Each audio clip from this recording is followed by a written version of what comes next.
Good morning and welcome back to Coffee Morning Laughter. On this week's episode, it's of course me, Sheila, and Michelle. Hey. Now, it's not every day, but today we have somebody quite special. Yeah, listen, guys. When I tell you we have celebrities in this place, yeah, I'm telling you. yeah, believe me when I say to you, yeah, Coffee Morning Laughter's going places. Yeah, hey, how do I introduce her?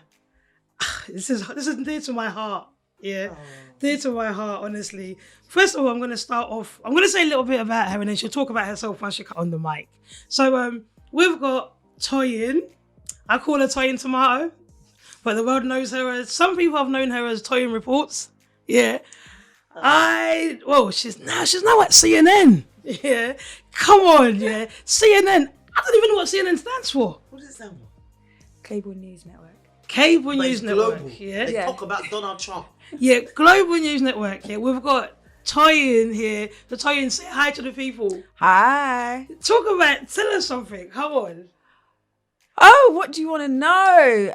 You're Toyin. Okay, so I'm Toyin. I'm a journalist. I've been working as a journalist for I'm going to give away my age at this point. Over a decade. Oh That's God. it. Oh yes, keep it as that ballpark figure. Yes, and I'm a mother of two, and yes. I've known Sheila for a very long time. Trust me. Way too long. Way too long. I think secondary school, isn't it? Like when we were like children. Yeah. Like 11 Funny years old. story, yeah. Toyin's sister is one of my bestest friends, yeah. The 10th best friend. She's in the original, yeah. One of my bestest friends, and we won't mention her name, but she knows who she is, yeah. So she's one of my bestest friends, and we're family, really. And if you say I've got Nigerian family, there it is. It's not just Michelle. No. She slanders so me. I love Nigerians, yeah. Oh, actually, funny story, yeah. The first time I tasted jollof rice Really? was her mum's jollof. Oh, Yeah, nice. and we were in secondary school at some point. I'm sure Dami had a birthday Yeah. party or something, and I went round. That's the first time I tasted jollof rice. And she never went back. And she never Yeah. left. It's changed her life Listen, forever. I wish I didn't meet Nigerian men, but let's move on.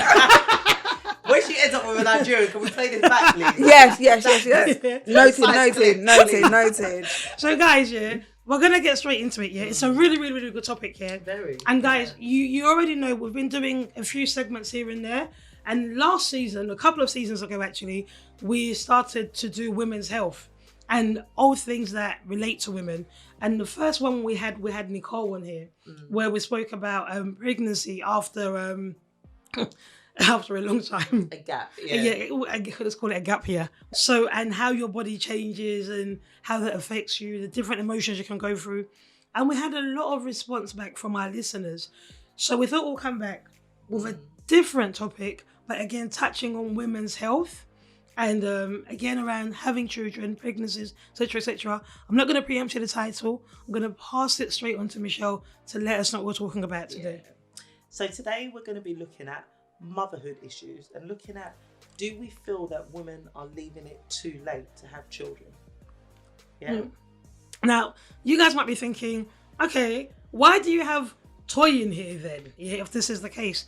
Now, when we were looking at this subject, we wanted to bring somebody on the podcast who made actual decisions. Yeah, who was what's the word that I like to use? Intentional. Yeah. With their childhood planning.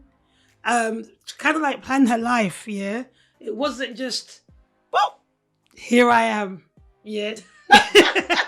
I'm having babies, yeah. She made the decision, and Toyin, now you had, not saying she's had her children late, I'm not saying that, but for what it should have been. Why don't you tell us your story? So, I've been with my partner my husband, for a long time. So when we got married when we were 26, and even before we got married, people were already talking kids. They were saying kids, because we've been together for so long. And as I think, especially in the African culture, as soon as as a woman's finished her education, uni, it's like, okay, education's done now. You're good. You got a man. Wedding bells. Yeah. Then kids. So when I was just like, okay, no, I don't want to do it that way. I want to kind of like plan and what I'm going to do and put everything in place. A lot of people were like, you're getting old. Like, I was like 25. Knocking on heaven's doors. When is the kids coming? When is this? And you know, we felt the pressure. I'm not gonna lie, we did feel the pressure, but we always had a plan together that we would always build for our children, because we knew what it was like not to have. Obviously, we had enough. You know, we had a roof over our head, food in our mouth, clothes on our back, but our parents were immigrants. They came to the UK to better their lives, and they gave us what they had. Yeah. You know, a lot of them were raised on survival more than anything. So when they raised us, it was like, this is what we have. You know,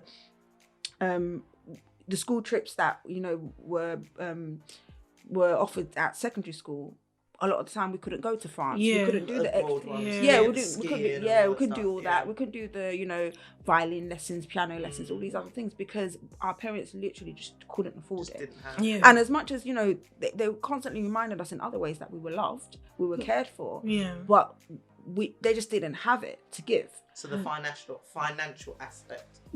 And although, you know, our parents did the best they could with what they had, we knew we lacked. So I always made a conscious decision to myself that I would do better. And the whole point of being a parent is to do better than your parents. And then we pray that our children do better than us. And in order to do that, we have to lay the foundation. This is right. And to me, it's all about also breaking that cycle of poverty. And I'm not just talking about financial poverty. I'm talking about emotional, spiritual, that frame of mind when you constantly lack and you're okay with lack.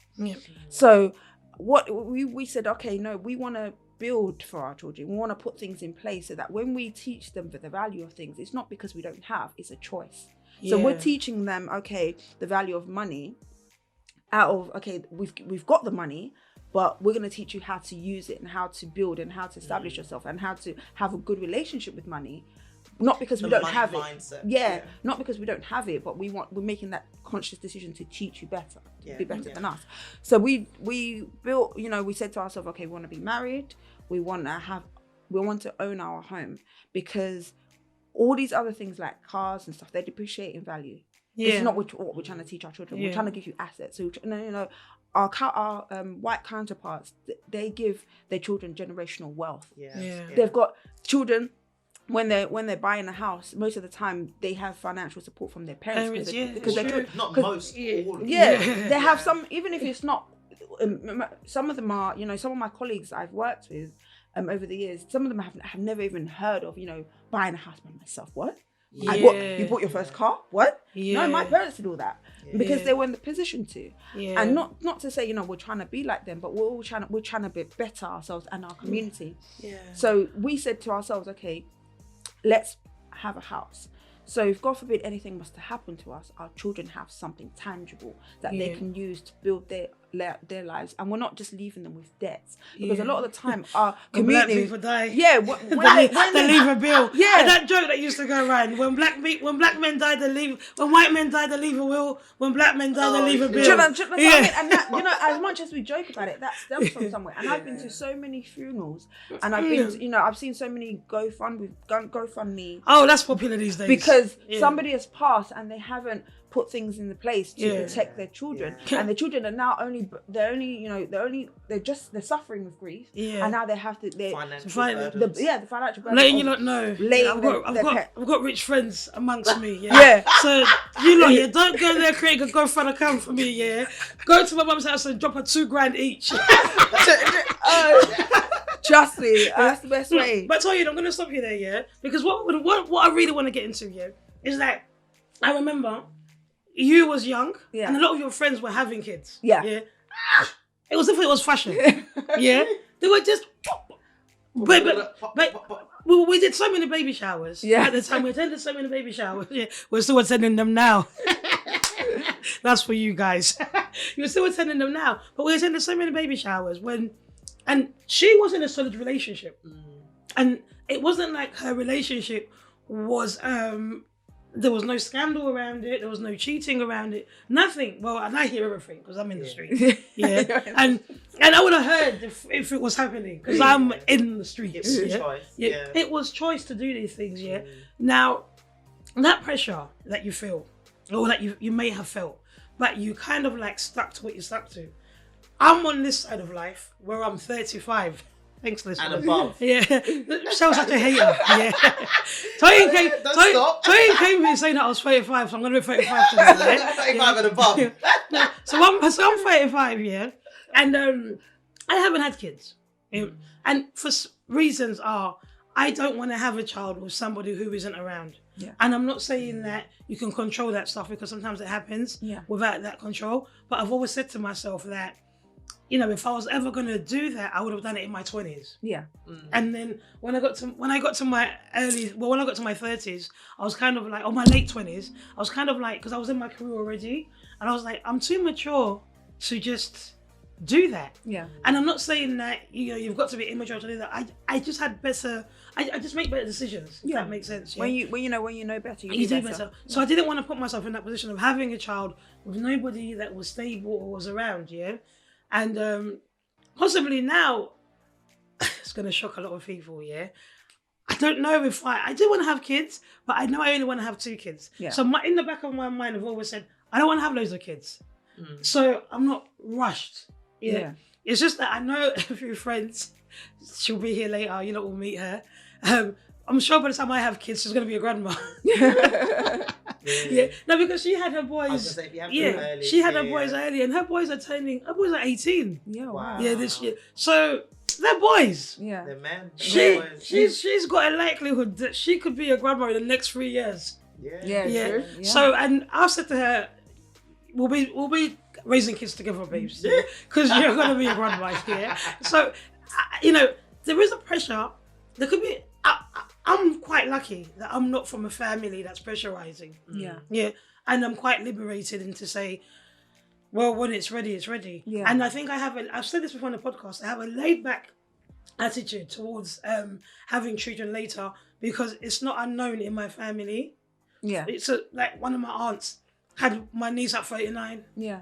You know, my other niece was born when the mum was 38. So it's all, for me, it's okay. But I've met women, that have said to me, 34, 35, I'm terribly scared because in my family, menopause kicks in quickly. Oh, wow. You see what I mean? Yeah. And there is a woman out there who's listening to this and is thinking, well, you had a choice in that decision. And maybe you wasn't even old enough. Because you had your kids at what, 30? 31. But even that, some people will tell us it's late. Some people say it's late, but there's 2 things as well. Because obviously in the news as well, recently, we've seen Naomi Campbell, 50. Okay. But surrogate, she had a surrogate, we believe. She hasn't actually said. It will be a surrogate because you would have seen her pregnant. Yeah. Well, no, there's people that hide it. Naomi was out. Naomi was out. I definitely think she, obviously I can't attest to that 100%, but I definitely think based on research and obviously being very much abreast of what's going on in the entertainment industry, I do think she had a surrogate. And she probably likely used her own eggs and a donor or a partner that we don't know about. But yeah. But then there's also the lady from... No, let's stop there, Let's just concentrate on that Naomi because there's a reason why I'm stopping there, Because to even freeze your eggs, it costs money.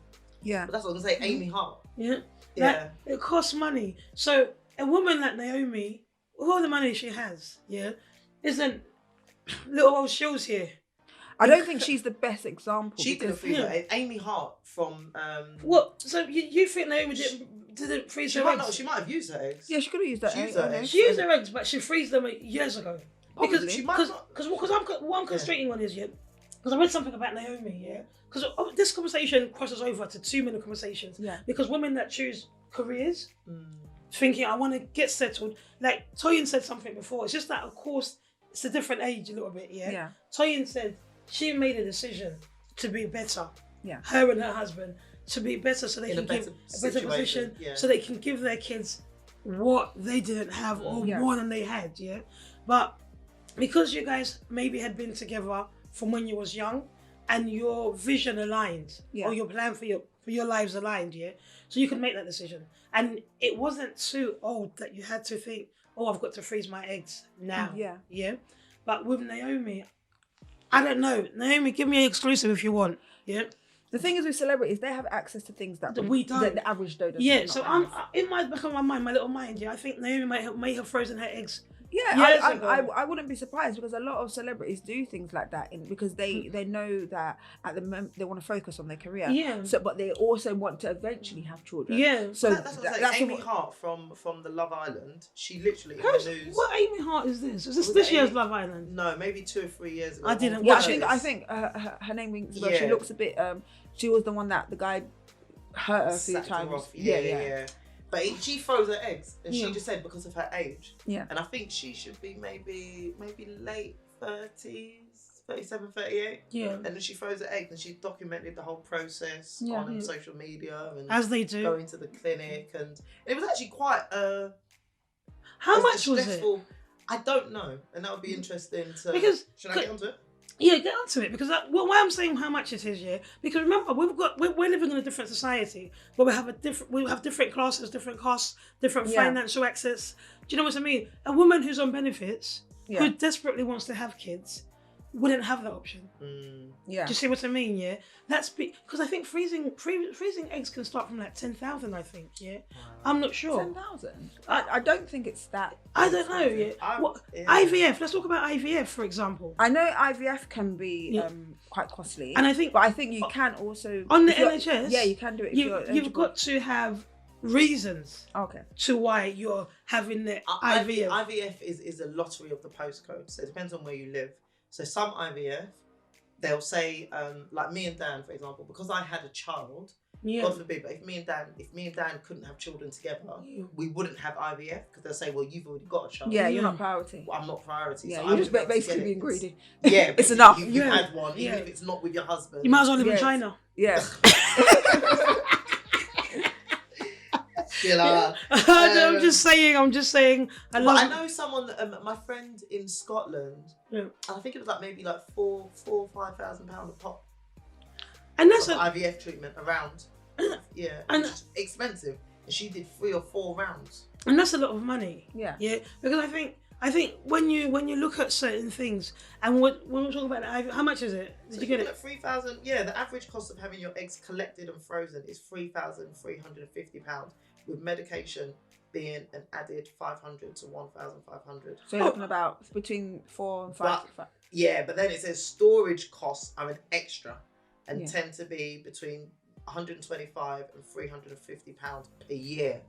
Oh, that's not bad. Well, I'm saying that because Do you know what I Because say? you've got the money. Yeah. I say this because at the end of the day, I feel like people save for what's important to them, and I know Yeah. a lot of people that are on benefits that have got kept in designer handbags, and Yeah, a designer it's handbag true. can easily cost you between £3,000 and £5,000. Yeah. And if you're if freezing your eggs is something that's very Your heart's important to you, Yeah. you even if you're getting benefits, you're saving. I that would take benefit. out a loan if I felt like I wanted it that badly. Yeah. I wouldn't Yeah. let anything stop me. Yeah, because Yeah. people take out loans for things that are less For important. cars and Yeah, yeah. it's true. It's true. So it's not that expensive. So do you think that, but again, education and access Yeah. matters? Because you are right in what you're saying. We do research into things that we care about or things that we want, Yeah. But, you can freeze your eggs and then you just haven't got... Some people don't have good eggs.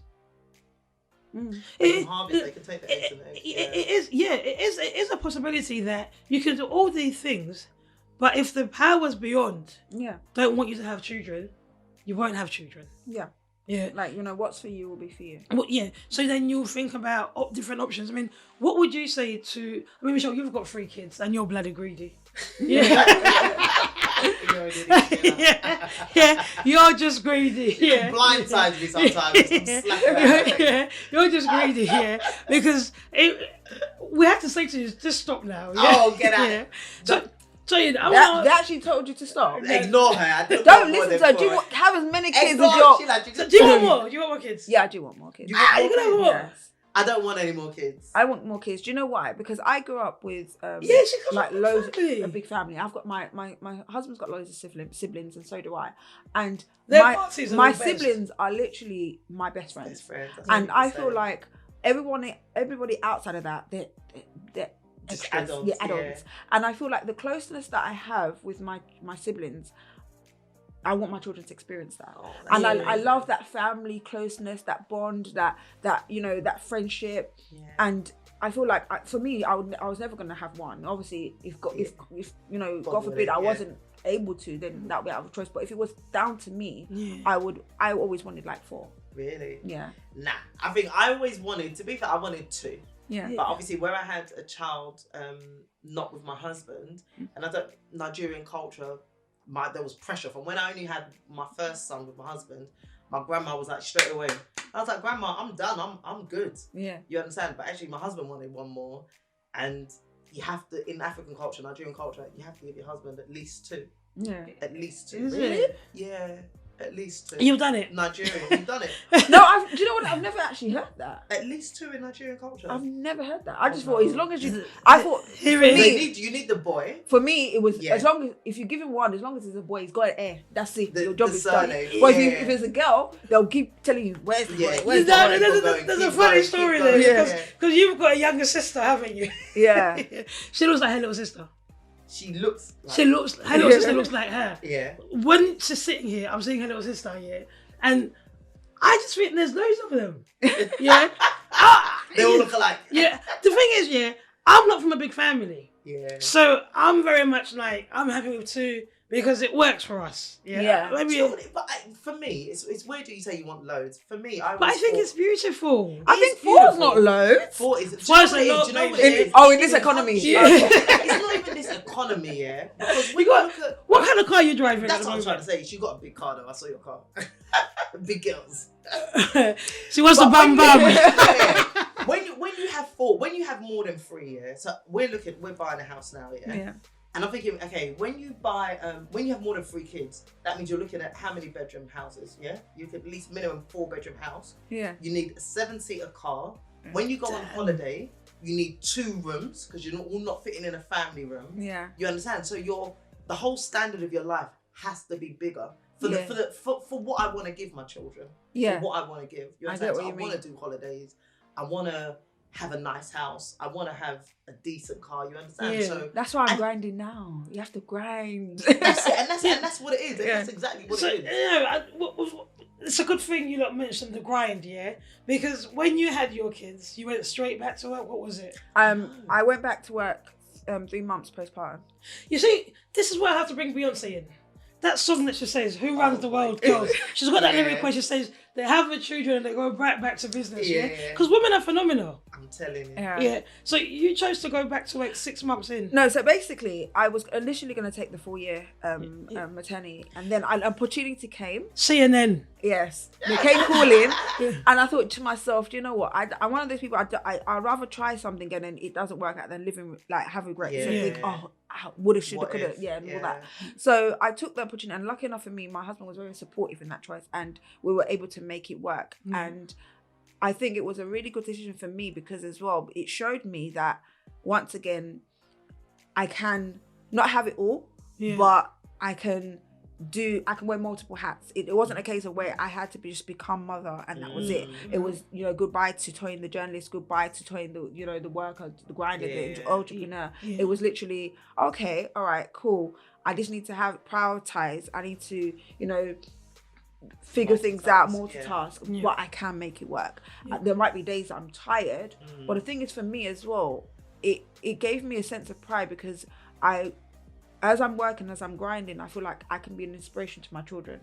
Yeah. And as much as, I respect I do respect that. stay at home mothers. Yep. And, and I feel like it's definitely an individual choice. And, I do not ever say to anyone, I've got friends that, that they choose as soon as they have children to stay at home because that's what they want. What's And I their think- names? I'm not, we don't mention any names. Ignore Sheila. I've got friends I'm that just being controversial. I've got friends that like they're so happy just doing that and that makes What me forever? happy. That's literally. I've got friends that they don't want to go want back to to work. it. They want to raise their children, and I commend that because that's a personal choice. And if you're lucky enough to marry someone that you're equally yoked with, and they support you with that, and they don't they don't undermine you, they don't make you feel any less of a person, and you're still a very much an equal in the house, and they know what you bring to the table. Because a lot of people, they feel like, oh, a woman that is to stay at home, she doesn't do nothing. She does a lot. She does a lot. So the fact that, you know, if you want to do that and that's a personal choice, great. And but the thing is as well, the women that choose to go back to work and try to do both, we shouldn't talk down to them either, because a lot of people say, oh yeah, like you're neglecting your children, you're not doing this, you're not committing. And I'm like, no, as long as my children they're not going without, I know when to, you know, be mum. It's about standing your ground. I remember I told you about someone said to me when the lockdown happened, and I was just like, do you know what? I really struggled being at home and being a mum, and I was just like, I said to, it was a man, I said to him, listen, this stay-at-home mum life isn't for me. Yeah. And he became really judgmental. He was like, listen, your first and foremost calling is to be a mum. And I was like, listen, take that attitude back to the village. Don't come to Surrey. Who was it, Michael? No, it was I tried to catch you out. No. I'll say it. No, don't say it. But it wasn't my husband either. It wasn't my husband. But, you know, but they were just, and I was just like, listen, this isn't for me. Like, I know what works for me. In terms of my mental health, I know what I like to do. Yeah. I was Michelle before I had 3 kids. Yeah. And I'll be Michelle after my 3 kids. Yeah. So what we're saying to Megan Good? I'm saying Megan Good, like, live your life, do whatever you need to do. Because she was married for a long time. Yeah. And I mean, I'm not in her business, and I really like Megan, and I really liked what's his name, Pastor something, Franklin. Yeah, Franklin was it? Yeah, Devin Franklin. Devlin, yeah. I really liked the two, because I think they were kind of like a good image for young people that are coming up doing whatever. This is why you can't make anybody your goals. So what happened? They got together. They got together. They don't have any kids. I never really put anybody on her. Yeah. Don't know that. And as well, when I saw them together, I just kind of felt like they were not equally yoked. Yeah. And I just felt like it was such an odd pairing. And it for me, when you say equally yoked, what do you mean? In the sense of where they just seem like two very different people. And the thing is, pastor. And the thing is, you know, opposites attract all the time. We see, you know, people, you know, yin and yang, and they do so well. But I feel like throughout their marriage, every time they had public appearances, obviously I'm not, you know, I don't know what goes on behind closed doors. But whenever they had public appearances, it's like he almost constantly had to defend his wife. She constantly had to defend herself, and it was almost like her Christianity, her identity in Christ. It was constantly like a battle to try and convince people that they were meant to be, that she was the wife for him, and I feel like if they were constantly doing that in public, that must be a battle that they were fighting indoors as well, because she was, you know, Megan was always a poster girl. She was gorgeous. She was in 50 Cent video. She was like the girl that all the men desired, all the rappers. She was a friend of, you know, she was a friend to a lot of people in the industry. And as soon as she got married to Devin, it was almost she had to change herself. No, she was. She had to be a bit more. I brought Megan Good into the topic simply because of the child situation, because I've read a lot of things where she didn't want to have kids before. Yeah. And then what I read was when she was now ready to have kids, he was over the relationship, because he wanted to have kids earlier on. Yeah. And how long were they married for? 7 years. 7 years, and they dated for about 8. Yeah. But maybe let's put a blanket on it and say 10 years altogether. Wow, so you know, when he wanted to have kids, she was working on her career. Yeah. Yeah. And can we make a statement and say that sometimes the career takes over? It's whatever you let take over. I think, you know, as a couple, you just have to be intentional. And I think a lot of the times there's conversations that are not had before people settle down. Yeah. And the thing is, people think, okay, we'll have conversation about children when we get there. No, you have to even in the most minute things that people don't think matter, like, okay, how do you squeeze your toothpaste? Like, I've heard this one before. People divorce over that. I argue with Dan.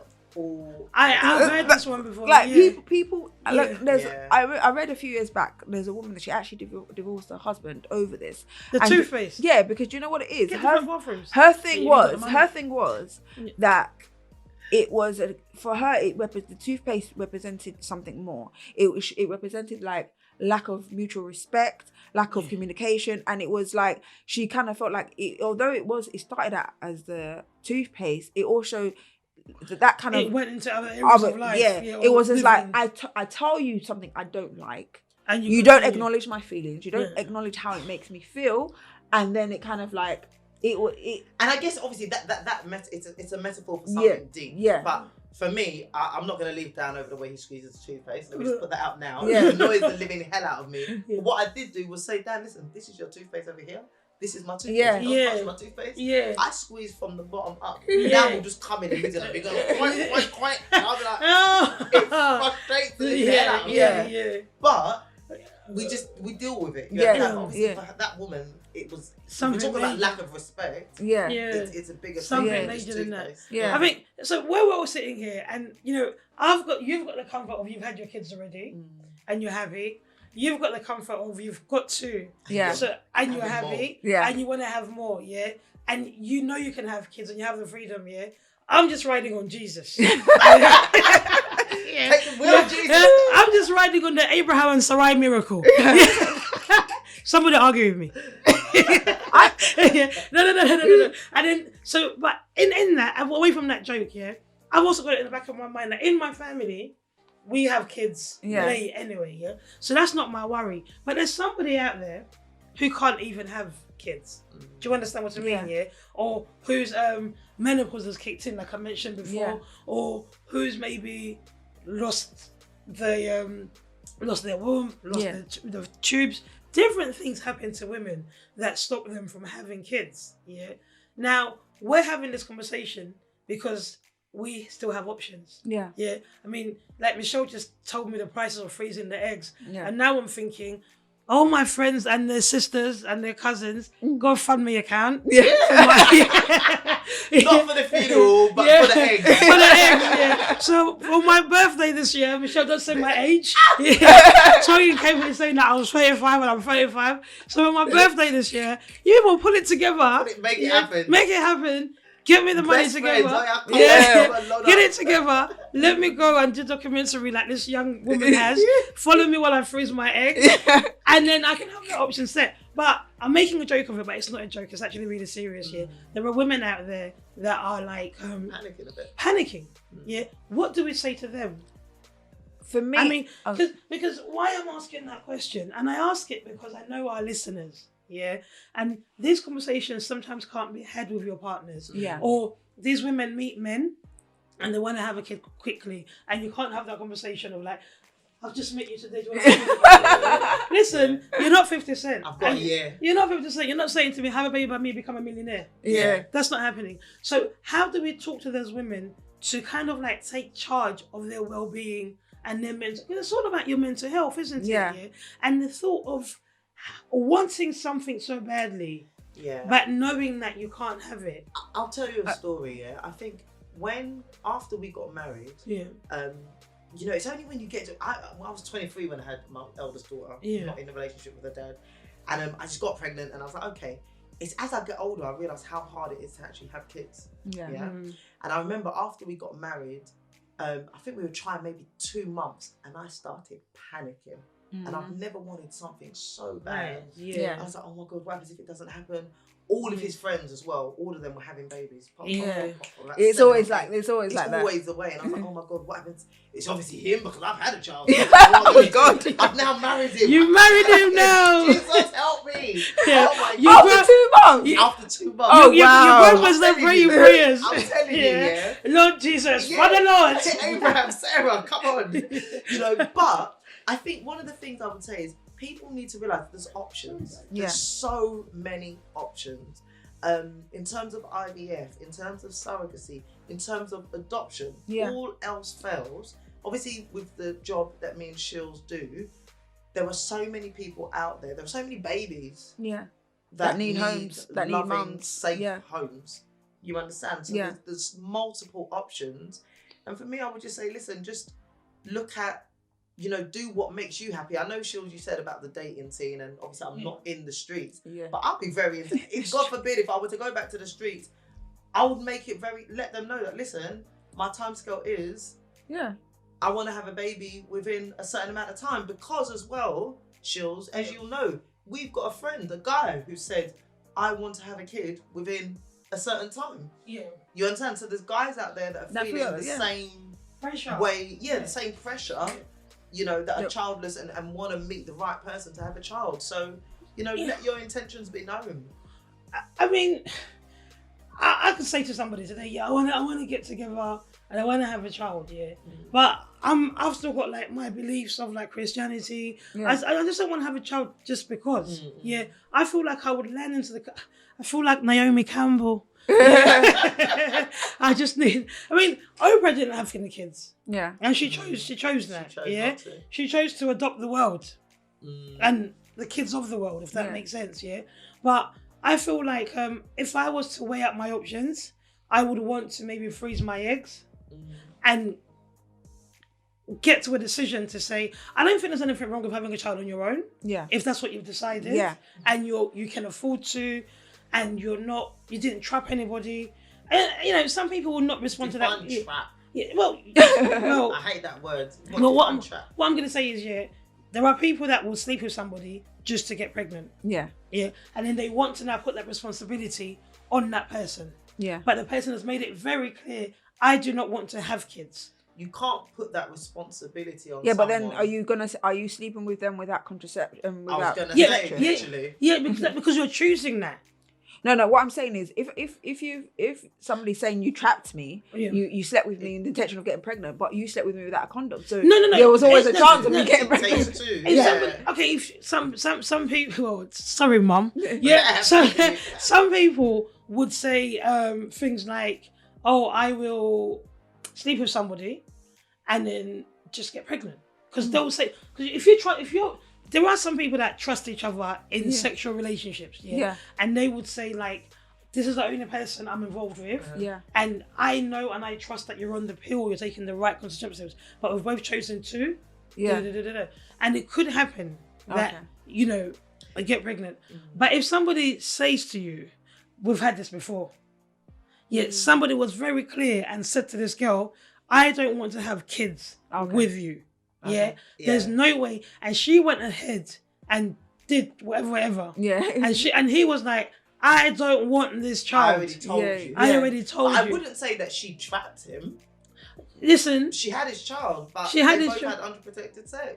Yeah, but I still think he was. I understand to an extent what you mean. It's like if someone has actually verbalized that and said, I do not want this, and then you still go around the corners to go and do it, and you do it in a very deceptive Some people way. have put they've put holes in condoms. The holes in condoms. I think that's rude. The holes in condoms, I would actually say, that's a bit scary. Is either rape or sexual assault of some form. That's a bit scary. I think that's entrapment.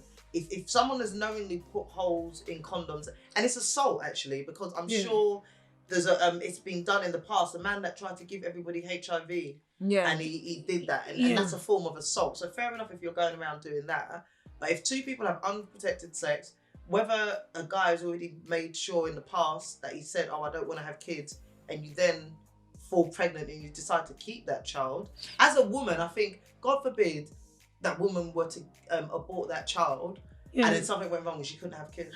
But then again, if it's like, there's a difference between like you guys have unprotected sex and then you happen to get pregnant, but then if you go in, it's the intention. So if it's like if it's all premeditated. If you go there, that's premeditated. If you say, okay, I'm doing my session with him, I'm gonna make sure he, and then I'm gonna make sure I don't tell him, and then when I'm pregnant, because if I tell him, he's gonna go and tell me to get more nasty. So I'm coming back 3 months later. That's a whole different. That's a whole different ballgame. You shot and you scored. I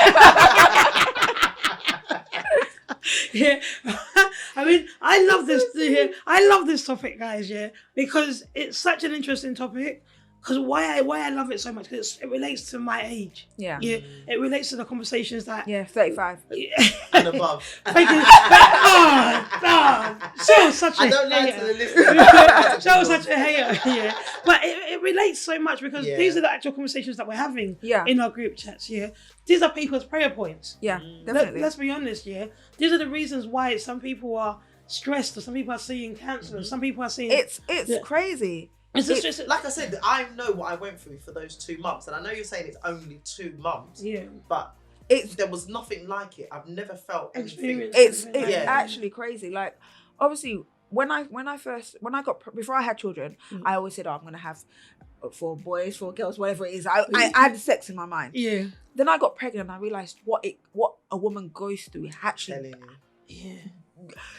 growing a child, doing all that stuff, and the sex went out of the window, and I'm like, that's not even a priority. I just want a healthy baby. So, like, somebody that hasn't had a child, I can understand you questioning, because a lot of the time, like, we feel like as women that's our natural, like our birth. Our passage. We have to do it. And the thing is, like, if it's not working, we feel broken. And the thing is, and what makes it worse, you hear that a lot. And what makes it worse is society continues to remind us that we're broken. In a way, so like, you're not pregnant yet. That question. You haven't had a child, and the thing is, it's automatically assumed that it's the woman's fault. And obviously there are situations when it is the man's fault, but most of the time they look at the woman. They look at the woman, and then there's so much pressure from the woman. Oh, you need to give him a boy. You need to give him this. Even after you've given one, they still want more. They want blood, sweat, and tears. Everything from you. Wants to come. Yeah, I mean, Nicole mentioned something when she was last on the podcast. She said, one thing people must not do is ask a woman about their womb. Womb watchers. WW. Womb watchers. Like, what's going on with your uterus? What's happening here? Listen, I'm trying. Mind your business. Mind your business, because mind your business. you don't know how that person. You don't know their journey. You don't know their story. We talked about miscarriages. And it's so late. But the thing is, it's so hard to say that to, like, the elders, the aunties, the thing, because they're coming from a generation, they have no filter. So they'll constantly, if you go to, Yinka, where is your husband? And when you have the husband, Yinka, why have you people have children? You've been married for 4 years now. Your younger sibling has got two girls. What's going on? Are you not doing the right position in here? Tell your husband to be doing this position so I can bring you boy. I'm telling you. Put your legs They'll up. be doing the whole Kama Sutra for you. Because how are you eating? Make sure he eats plenty of meat. Or bring a boy, plenty meat. And you're thinking, wow. And they don't know what, like, you're crying because you're constantly getting a negative test. Your husband and you are talking. You've got the anxiety. You're thinking that if you don't have kids for him, he will leave you. You think that you can't bear children. You want children. You're seeing your friends have children, and you're going to the baby showers. You're going to the parties. And you're thinking, when will my time come? And the thing is, most of the time, it's like, a lot of the time, it's like, when we overthink things and we constantly think about things, it affects our psyche, and then our mind affects our body. So it's like the stress of trying to have the stress of trying to have a baby. You stop you from having the child. You need to be at peace. You hear so many stories. Some people are like, oh, the moment I stopped trying is when I got pregnant. I told you this story about my friend in Scotland. I think she did. It was either 3 or 4 rounds of IVF. All failed. She gave up. She even spoke to me, Michelle, tell me a bit about adoption. I was like, you know what? Yeah, do it. Like, adoption, go ahead and do it. She even then decided to be a midwife. She applied for uni, got a place on uni, fell pregnant with twins, naturally. It's crazy, right? She's had her twins. She even then had one more. So now she's a mother of 3. It's crazy. She spent over £10,000. You see? Over £15,000 on 4 failed IVFs. Oh, wow. And she's now got 3 healthy kids. The miracle of Abraham and Sarai. It's crazy. That's all I'm saying. My aunt had her first, she had her twins, and it was her first children at 53. Wow. And she tried all that time. Yeah. And she was 53. She was lucky. She was really blessed with a husband that stuck by her. You know, a lot of men, they have that pressure from society. Why does she have? She's barren. Why does she give you children? And the thing is, even if they don't feel that way about you, eventually they crumble. Do you know what I mean? Because the male ego is very, very fragile. And the fact that the constant reminder from family, friends that they're less than, they're not a man, they're not an alpha male because they can't give children. So they all constantly encourage you, leave your wife, go get one young woman that will give you children. And he stuck by her, and then they had twins, and she was so good, honestly. And it's crazy. You hear stories like that all the time, and a lot of the time, even though these stories are heard, people still feel the pressure. And the thing is, as much as you tell somebody God's just time is best time, it's hard when you're in it. And it's like this why since I've given birth, I always, whenever I'm going through something, I liken it to when I'm during labor, when you're going through contractions. And it's like the most painful thing to me, they're more painful than the actual labor, but the process is like, they're so painful when you're in it, and the thing is, you don't know when it's going to end. You know when it will end, but you just don't know when. So like when you're going through something in your life, it feels so painful. You just don't know. You can't see the end of it, but you know it will end. But you just can't deal with the pain in the moment. And because you don't know, you can't see the end, and you're just like so frustrated, and it's so painful. And it's like when you're trying for a child, and everyone around you is having children, and you constantly remind you that you're not, and you're going through that. It's hard. And as much as people try and advise you, I'm not gonna lie, it is hard. And society doesn't make it any better or easier for women. We keep talking about society because society does impact us a lot. I think social media. So we need to have. I think we need to protect ourselves. And as women, we need to protect each other. With what we say, we need to be sensitive because mindful. I mean, Michelle, you guys know me really well. I'm just that happy person, and it doesn't that stuff hasn't had an impact on me right now. But I know there are people that are my friends that are really worried about stuff like that really want to have kids, and I think how we speak to each other matters. And what if there's advice we can give to each other, let's give it, let's share it. Do you know what I mean? There's a lot of platforms that are out there. And as we close the podcast down, I want to say, Toyin, thank you so much for coming on and giving us that different perspective. Because, Toyin is saying to us, you can have it all. You can. You might not be able to have it all at the same time, but you can. And it's all about prioritising and just deciding what, so when you're going through a phase in your life, you say, okay, this is my motherhood phase. This is my, career phase. You can, navigate through them. Make it work. Wear multiple hats. Sorry, guys. You can make it work. You can make it happen. But I just kind of think, I want us to come back, and have more discussions around it. I think we're going to have some, I want to get people on that want to talk about miscarriages. And how do you navigate that? Because we all know people. We all know people that have had miscarriages, and some people have had more than one. It's very painful. Do you know what I mean? And then we know people that have chosen to freeze eggs. I might be telling you a story in a couple of months. Let's see what the birthday present says. I will be donating. You sure you might go to the thing up, Go funny now. Because but when you're not seeing me somewhere in those countries, I can't even pronounce their name.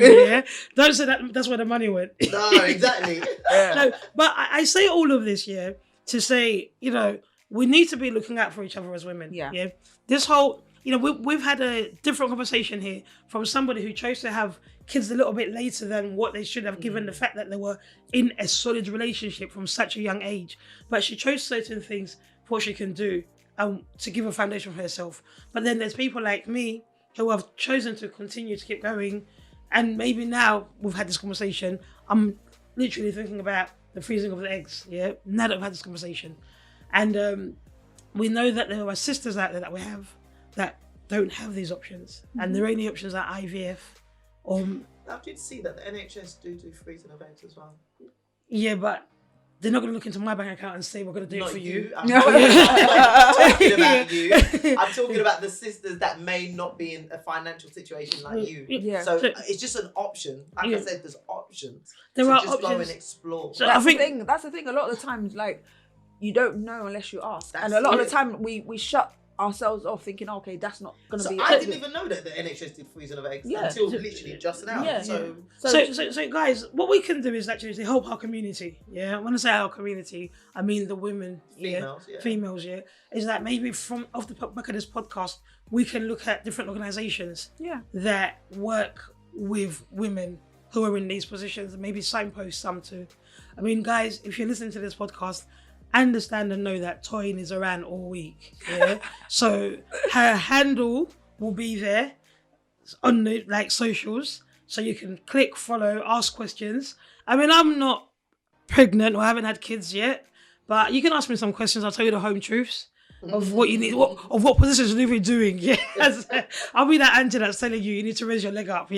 But Michelle's had kids as well, and I'm not having any more. But as she has expressed to you that she went through that moment of fear or anxiety, and maybe have that conversation. And it's just say that it's weird. You've done it the other way around. So you were very intentional. When I fell pregnant, mine was not planned at all.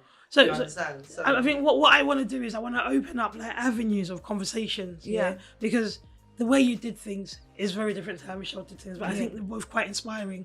And you know what, Toyin? There is a young girl who is just like who you was, who wants to have that career, who wants to work for CNN, but is worried about what people will but is worried about what people will think. I will say this, what I always say to everybody, when you make decisions, like such important decisions as becoming a mother, do it for you.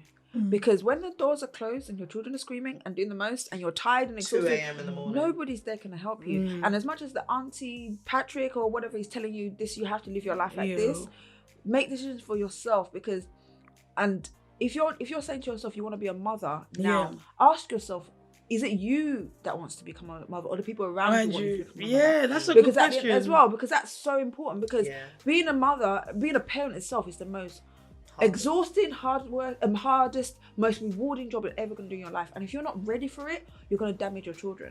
And the thing is, we've been put on this earth and our children are given to us and we're supposed to be stewards to help them through life.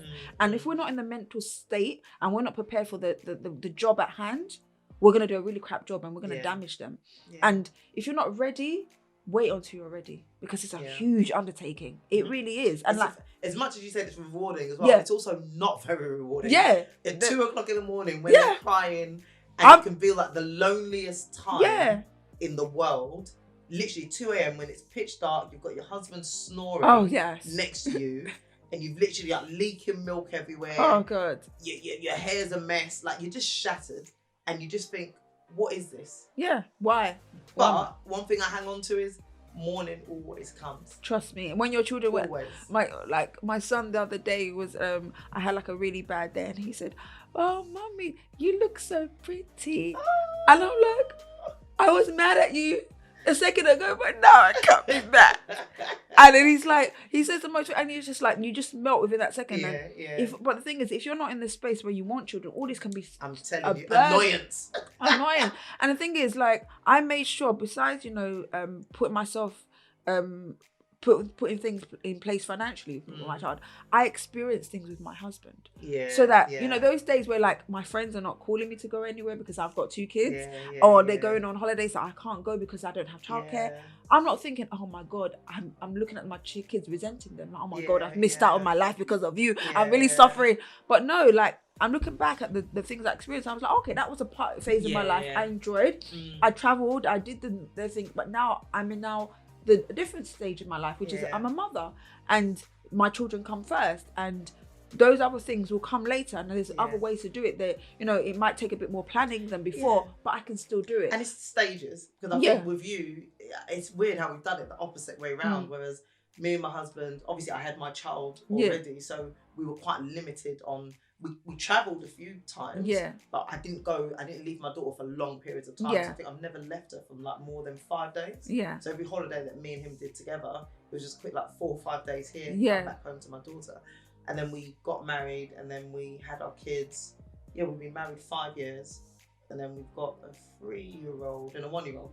So, but what we're hanging on to is like, okay, as soon as these kids are 5, like, anybody want to babysit my kids? Like, take 1, take 2, take 3, the price of 1, whatever it is, But, we're just hanging on to the fact that it's all stages. It's all stages. Nothing is permanent. And because you made that decision to be a mother, you wasn't like pressured into it. You don't have that resentment against your children. You don't feel like, oh my God, I didn't want you. It's only the anti. Ruined my life. You ruined my life. I'm not the same person I used to be, because you're gonna change. As become a mother. But if you don't have that, if you don't make that decision wholeheartedly, and you feel like you did it because of other people, you're not gonna enjoy it. It's gonna be harder. It's hard anyway, but it's gonna be harder. So like, that's why I say to anybody, don't make that decision lightly, and don't make decisions for yourself based on other people, because there's so many things that sometimes I look back at my life, what people told me to do and when they told me to do it, and I look at the situation now, I say, God, thank God I'm a very stubborn person. Thank God I didn't come to this life to suffer. I would have suffered. I would have suffered, like the circumstances I was in and the situation at the point of my life, and then I went to go and bring children into the chaos. You've definitely got to know what you want and what you're after. But guys, honestly, we need to wrap it up. Yeah, Yeah, that's yeah, fine. because Saturday's a busy day, and I know we can Gotta see. get back to them kids. Yeah. Yeah. Well, I just think I'm just gonna leave it here and say there's a lot to a woman. Yeah. Yeah. And we're not just defined by children as well. Yeah, definitely. Yeah. And I think we can all nurture and mother in different ways. And You don't have to give birth to your child to Sheila, your mother. yeah, the way you care for your nieces, the way you care for my children, the way you care for your other friends' children. Yeah. You understand? There's people out there that need love. And there's so much. If you've got all that love to give, go and find a child that you can give it to. Yeah, There's that's plenty of true. children that need it. There's plenty of Definitely. children that need it. There's some people that are like they're connected by blood, but they're not parents. So. Oh yeah. Yeah. Oh yeah. Don't tell us. Yeah. Don't tell us. we love these conversations here. But Toyin, Thank you so much. thank you so much. It for was a coming in. pleasure. Yeah. Are you gonna come back? Yeah. But my fee's going up though. Oh, sorry, CNN. Yeah. Today's price is not tomorrow's price. So. Listen, yeah, I hate Nigerians. Everything is a hustle down. Really? Everything's a shakedown. But guys, honestly, yeah. But honestly, guys, it's a pleasure, yeah. And Toyin, we're gonna have Toyin back, but I won't tell you when she's coming back. But she's definitely coming back, yeah. She's not just a pretty face, yeah. Guys, have a great Saturday. Toyin, thank you for so much. Michelle, you shared so much today. Yeah. Guys, we'll be back next week to See give you you some later. more coffee and some more laughter and some more real talk. All right?